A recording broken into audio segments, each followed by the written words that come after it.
Ang bulik ay tawag sa dilaw o wheat-colored plumage ng game fowl.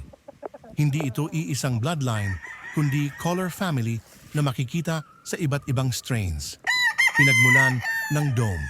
Ang Dome ay tumutukoy sa Dominic influence, isang lumang American breed na may halo sa ilang bulik lines. Kaya naging popular ang tawag na Dome Bulik. Maagang kasaysayan, USA. Noong unang bahagi ng ika-19 na siglo, ginamit ang bulik/dome fowls sa Amerika bilang pang-cross para magdagdag ng endurance, body balance at cutting ability. Hindi puro lakas ang basehan. Sa kasaysayan, pinapaboran ang dome/bulik dahil sa stamina at consistency, hindi man agresibo sa simula pero tumatagal sa laban. Madaling i-cross.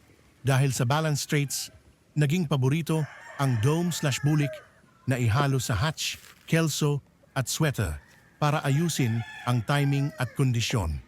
Popular sa Asia, nang dumating sa Pilipinas at karatig bansa, naging kilala ang dome/bulik bilang matibay at praktikal na panlaban, lalo na sa mahabang laban.